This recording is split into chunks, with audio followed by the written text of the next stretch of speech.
welcome back to Anti-Social Studies. I'm Emily Glenclair, and today on Teacher Talk, we're going to talk about Unit 8.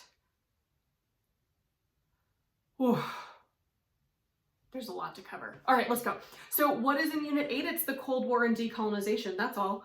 Yeah, those are just like 3 words, but there's a lot. Like, you kind of have to talk about almost every country on the whole planet and the impact the Cold War had on all of those and how those states, especially those that were empires, became independent, and it's like very overwhelming. And in addition to that, it's overwhelming for me too, because I just think it's the most important unit for our kids to understand the modern world. I think it's more important than the world wars, than any other unit we've taught. Like, this is the creation of the world that our students are living in today. And so it's really important, and it's the kind of thing that I think a lot of people don't get taught. There are a lot of people out there who had a history class that stopped after World War II, and that's really bad.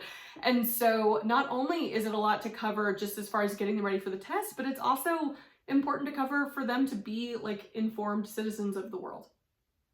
No pressure. Okay. So what is important in this unit? Well, you really have to break it down into 2 parts, right? In the Cold War, what's important is the impact of the Cold War on states and regions. And so again, yeah, you want to do a little bit of like the Rocky IV, USA versus Soviet Union, and like, you know, whatever, Berlin airlift. You can set that up as the main conflict, but really what you, like I've been talking about for every other Teacher Talk video, you really want to focus on the rest of the world. You want to focus on how that conflict, which is relatively simplistic, right? Kids understand that Cold War conflict pretty quickly as soon as you make sure they understand the difference between communism and, I don't know, whatever else. So after they understand that, you really just want to focus on the rest of the world. How is it impacting other regions, other states? And this is where you can really tie it into like decolonization movements, because essentially the narrative of this unit is that as all of these states are like emerging after this age of imperialism, and they're finally getting their independence, and they're finally trying to draw their own political boundaries, they're emerging in this era of like tension and division and extreme hatred between the West and the East. And so they are like suddenly forced to pick sides, and their entire future often rests on whether they decided to say, I like communism or I hate communism in like their first, you know, year on this earth as an independent country. It's a lot of pressure for them too. So for decolonization movements, you really want your kids to know about the different types of independence movements, right? Some that negotiated for independence, some that had to fight wars, just general kind of ethnic, regional, nationalist movements that are ongoing. And then you want to think about like how those newly independent states gained and maintained power. And here's where you can really bring it back full circle, right? Because at the very beginning of this course, we were talking about those post-classical states gaining and maintaining power. How are they using technology and innovation? How are they using religion? How are they using ideology? And you can just bring it all back to that, right? So instead of just going through the rote, like here's the USA and here's the Soviet Union and whatever, you can talk about how is the Soviet Union doing anything different? They're just using an ideology of communism like China used an ideology of Confucianism. They're using technology and control over the economy in the way that other states controlled the Silk Road or controlled other trade routes, right? And so you could also start to bring in review to this unit if you want to. And that makes it a lot more interesting to kids because they see that there's a connection. Like there's a reason why we learned about those earlier states. Because what you'll find is that we're actually just kind of recycling a lot of these trends from the past. They're just getting more complex and more like technologically advanced. And same with the new states that are gaining independence. If you have a new state in Africa and you have someone becoming the president of a country and their position as president is essentially replacement for like the whole British colonial system, that one dude now has a ton of power. And how are they going to use that power? Some of them are going to use it relatively well. A lot of them are going to really take advantage of that and drain their newly independent countries of a lot of wealth. So, okay. What are my favorite lessons? This one's tricky because I've never taught Unit 8 before in like a traditional setting, right? Last year was my first year teaching the modern course, and Unit 8 was right after spring break, and we never came back to school after spring break. So I taught Unit 8 online, and honestly, it was like chaotic and abbreviated. But I will say, you know, in my old AP World History course, some of the lessons, the lesson that is the most interesting to the kids, and it might not be something that they really need to know this level of detail for the AP exam, but it's something that's kind of fun, is talking about the Cultural Revolution in China. The Cultural Revolution wasn't fun, but talking about it's fun. There's a really interesting activity that I found somewhere on the internet that I'll post a link to on my website that is where students become like Red Guard investigators, where they are presented with a profile of like a teacher, a mentor, whatever, and they have to decide, are they a traitor to the revolution? So they have to look at like the four olds that Mao is trying to get rid of and decide whether or not they should be sent to a re-education camp or something like that. They have to create kind of communist Chinese style propaganda denouncing that person, just to kind of understand the extremes that some of these nationalists and especially communist movements go to in the 20th century. Again, it's not an AP lesson that they really need for the test, but like it is a rare opportunity where, you know, it's a group activity that kids actually like, and they get to like denounce each other, which teenagers just love. The other thing too is that this is the unit for case studies. This is the unit for case studies. Like, you need to be strategic, and I'm going to help you in a second be strategic about what things you choose to talk about in class and what things you just say, read it, watch John Green, watch Heimler, whatever, and then we're just going to move on. But I think you can really do case studies where you can hop around the world and say, okay, here's a big theme of the Cold War and forcing states to choose sides. Now let's hop around and look at 5 different states and how they navigated that.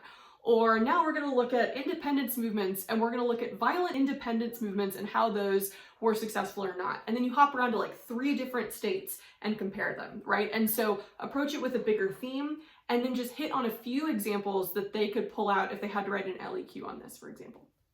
So what skills go well with this unit? Unit 8 is the unit for complexity. Unit 8 is the unit to really put all the C's together and add in the 5th C of complexity, right? So if you think about it, what you're doing in Unit 8 is you're exploring how the context of the Cold War caused newly independent states. And you want to compare how different states responded to that Cold War over time. I mean, it's all the C's, it's all the historical reasoning in one. And I think this is a good time to really emphasize the DBQ. I mentioned in my Unit 7 video, that's when I really hammer in the LEQ and give them a lot of practice. I think for this one, this is the time to do a lot of DBQs. Not necessarily making them write a ton of DBQs, but like I said before, case studies are basically just DBQs.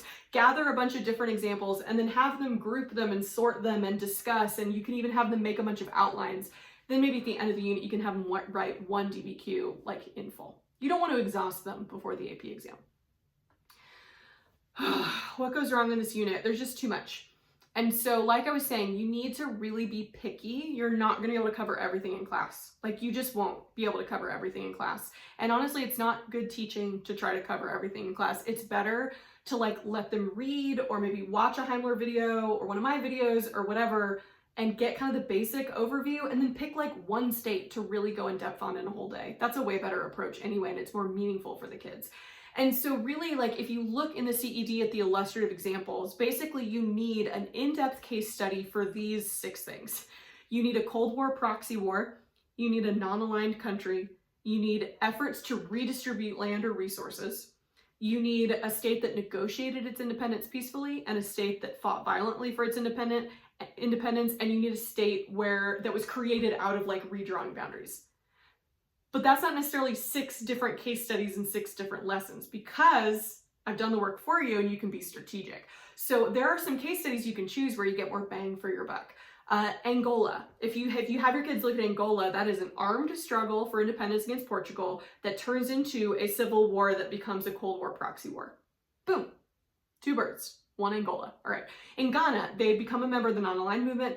It's the rise of kind of ethnic and nationalist leaders, and they negotiate their independence. Great. Vietnam, armed struggle against France, the United States. They attempt to redistribute land. They become a Cold War proxy war. But the big one, the one that is like the jewel, is India, because India covers like literally almost every single one of those themes. India, you see nationalist leaders like Gandhi and Jinnah. You have them negotiating independence. You have religious movements within that, like the Muslim League, that are fighting for their own nation within a nationalist movement. Then the British are helping redraw boundaries to create Pakistan.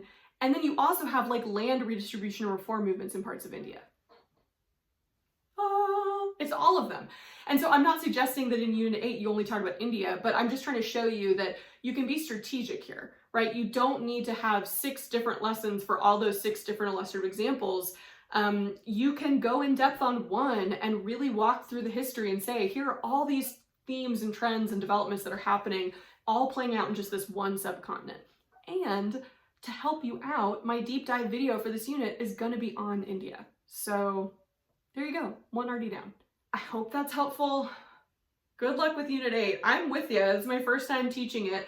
It's probably still going to be mostly online, so we're all going to be navigating it as we go.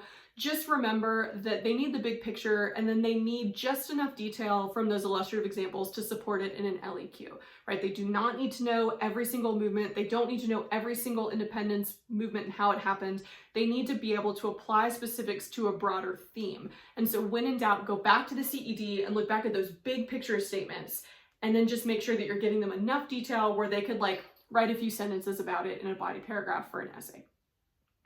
Okay, make sure you subscribe to my YouTube channel. Make sure you're following me on Instagram and TikTok. If you like this content, you can always join my Patreon or not. That's totally fine. Good luck with Unit 8, and I'll see you with my big epic Unit 9 video. So if you haven't heard, I made a Unit 0 video to cover all that stuff from before 1200. I'm gonna make a 3-part video covering what I think is all the important stuff for Unit 9, so that maybe you can just have your kids press play and use that class time that you save for Unit 8 or review.